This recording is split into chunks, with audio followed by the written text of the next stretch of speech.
So this is from my sister Trina. Um, Unfortunately, I live far away, 7,000 miles away, and I can't see you. And I hear you having health problems, like we all do, different times in our life. But um,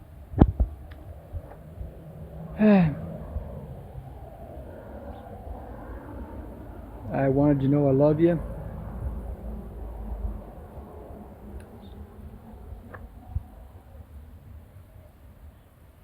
and mm, mm, mm, hang on, got to get my throat right. You get a lump in your throat and you can't talk. Um,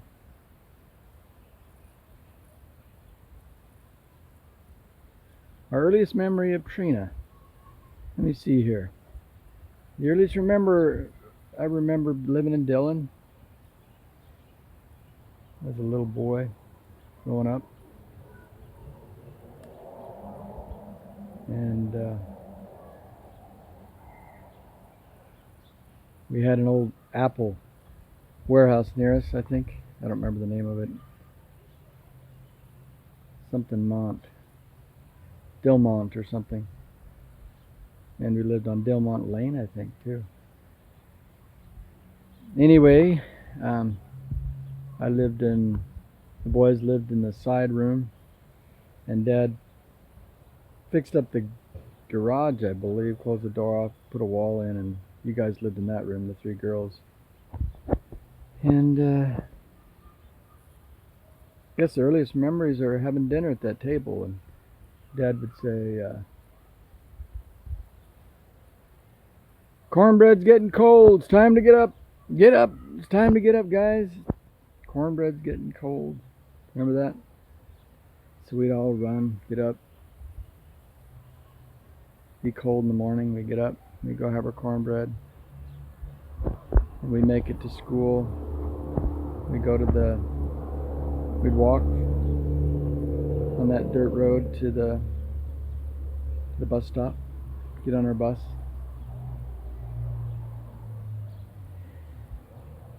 Remember having a garden there?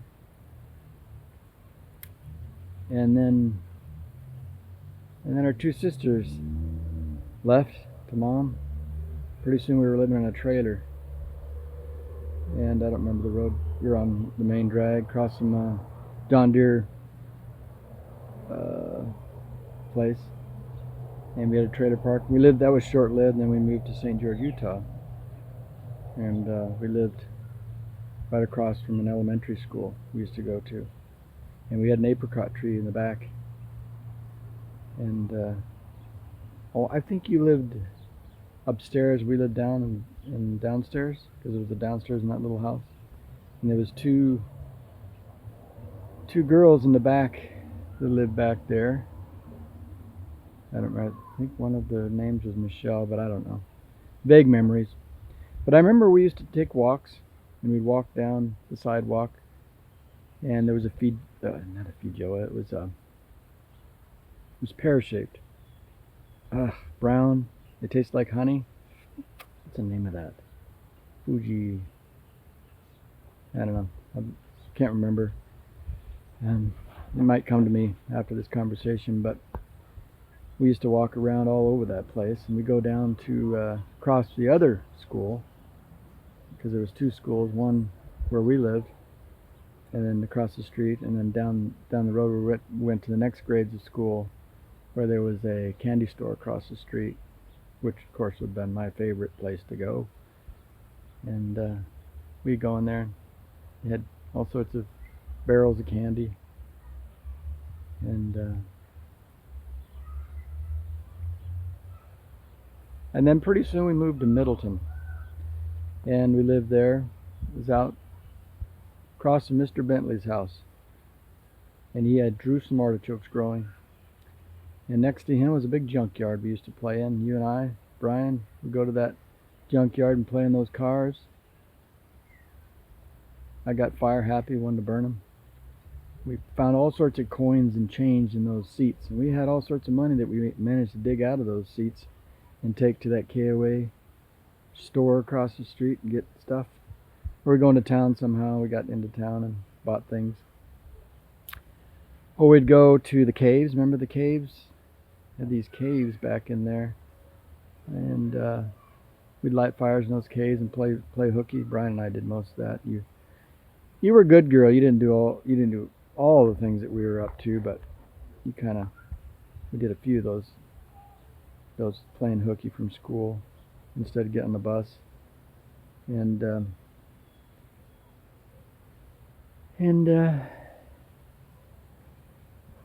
we go to assemblies. We go to assemblies in Las Vegas. Remember that? Go ride by Elvis Presley's. We'd be playing, and we stay at a campground of some sort, and we go to these conventions. And there was Russ Muncie and Michelle Muncie, and what was that little girl's name? You guys used to tease me and say she was my girlfriend. Can't remember her name. Maybe you remember. Yeah. But one of the things I remember, really fond memory we used to do, if you remember, we would get lawn jobs and we'd get money out of those seats and stuff, and we'd walk. I think when we were in the first house, living there, that elementary school and that candy store, we walked to the swimming pool, and before we got to the swimming pool, it was past that big white Mormon tabernacle. We would stop and get a crispy for 10 cents. Do you remember that? Big old crispy. They call them elephant ears. Cinnamon and sugar, and they were thin, delicious. We loved them. And then we go to the swim pool and swim. And really fond memory.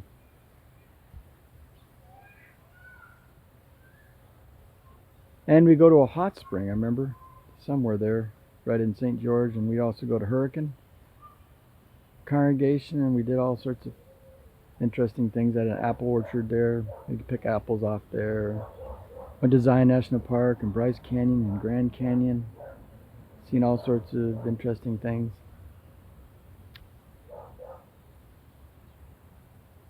Played together, did a lot of fun things together as kids. And pretty soon Brian and I took off, managed to find our way out of there and rode our bikes to a hotel. Mom picked us up, took us to Seattle, and you were the only one left. Somehow, I don't know how you managed to get your way to Seattle. I don't know that story, but we were living in Mount Lake Terrace with Larry Sager and Pam and Alan. I had a room in the basement, I believe, there too. We had a room in the basement in Middleton too, if I remember right. Somehow I found those basement lodging. Yeah, and pretty soon I remember you being there. Soon after we got there, and they had a discotheque down the road, and you three girls be out there doing Saturday Night Fever. All three of you dancing together, doing spins and timing and all that, right on the carport. Larry Sager's house. Remember that? Next door was this lady. Was it Faye that lived next door? She had a Pinto or something? I don't remember. Faye and a couple boys or something over there. Or was that across the street? I don't know. You'd have to help me with that one. And then pretty soon we're back in Montana, living in Connor. Living in that log cabin up there next to the sawmill. Remember that? Yeah. And then you were hanging out with Lawrence and Sheila and all those, and having fun, going up in the woods, and we'd do all sorts of logging things and heavy equipment. And there was that ceramic shop with Darlene next door. Remember that? Then we made our way. We'd go back and forth to Mom. I don't know how you got there, but sometimes I was on a bus, sometimes I was on the train.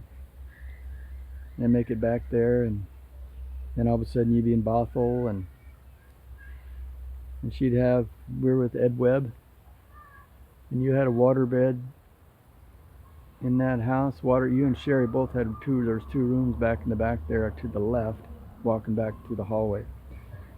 Two rooms, water bedded rooms, old 80s style stuff with mirrors on them.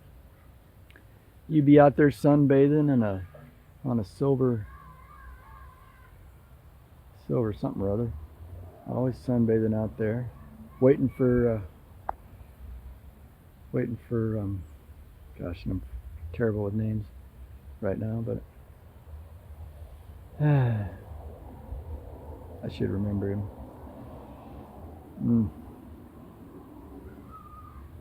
I usually tell everybody his name. Coffee Man, Amber's daddy, Catherine's daddy. Sorry, I'm forgetting your name. I don't mean to. Gosh, I want to say Mark, but I know it's not Mark. It's on the tip of my tongue. Well. Anyway, his mother was English or something. They were from England, and you guys were dating. He'd bring over free coffee beans, and didn't see you a lot back then. I think you're older, you're dating, and I think that's when you started working at the company you're still at now. And I have to hand it to you. There's one thing about you, Trina, that all of us Goddards don't have. Few of us have, is that stability.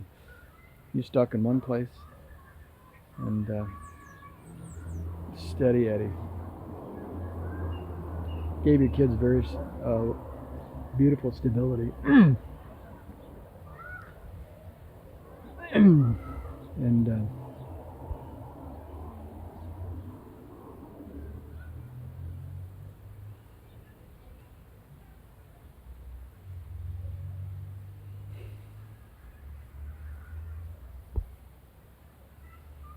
good on you. Stability. Can't say very much for myself. I've traveled all over. I can't seem to, just like Dad, can't seem to, the moss, doesn't stick very well to that rock. But we try. Trina,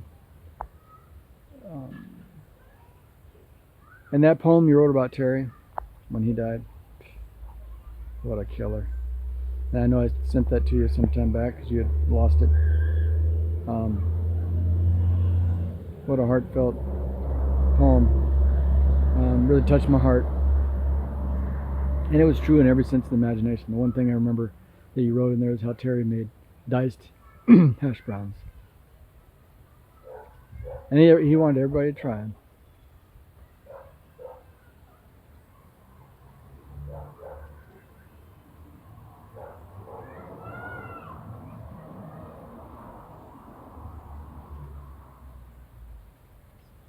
Good stuff.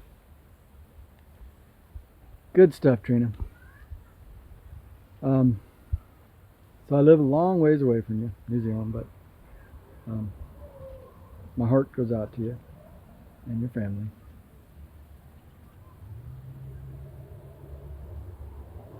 And I thought, the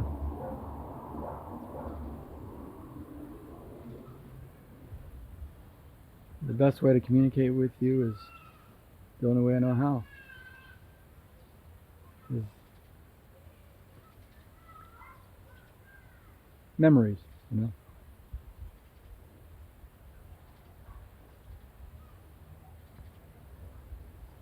A lot of memories.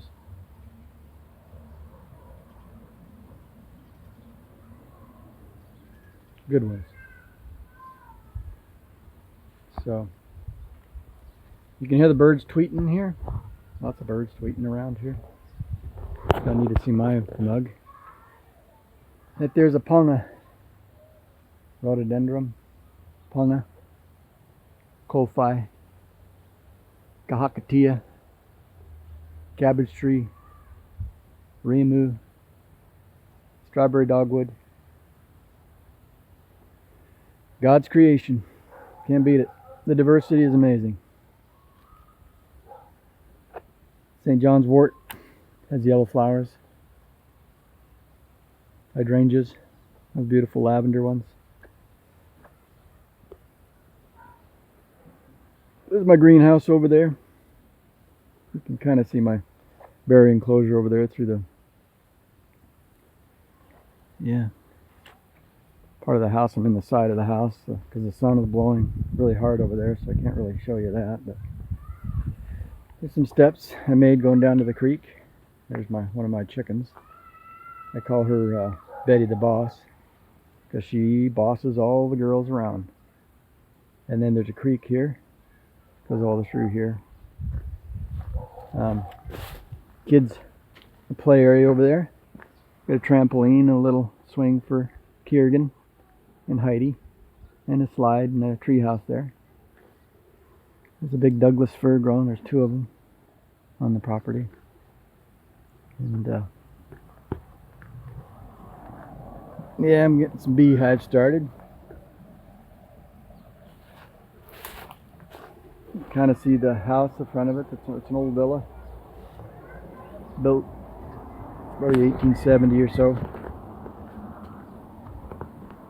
Anyway, it's where I'm living. Long ways from home, but my kids call it home. Miss all you guys, and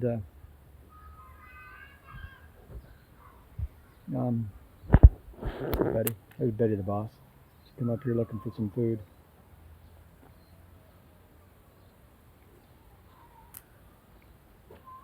That's a cycad, macrozamia. Japanese maples, which I like. Right, Betty? Anyway, I love you, Trina. I hope you're doing well. And I hope Amber and Katharine are doing well. And their kids. And thinking of all of you. And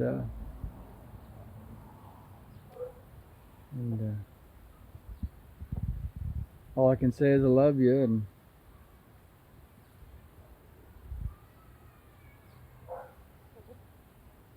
put God first always, you know. Jesus Christ is our Savior, and He gives us life by His blood. We repent, and we're given grace, we're given forgiveness. That's my solid feeling about it. Give us all His beauty, and He give us the ability to love other people, you know, and be kind to strangers and to anyone that needs help. We show kindness. So I'm going to cut this off. I don't want to be too long on it, but I'm going to upload it to YouTube, and it's available to you, Trina and Amber and Katharine and all your kids, to tell you I love you. And it's also gets, you know, removes the complication of, you know, trying to communicate and that sort of thing from such a distance. So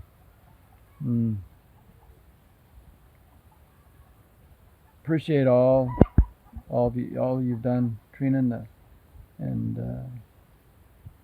how well you've raised your family, and kudos to you. Kudos. You've done well. Anyway, love you. Bye-bye.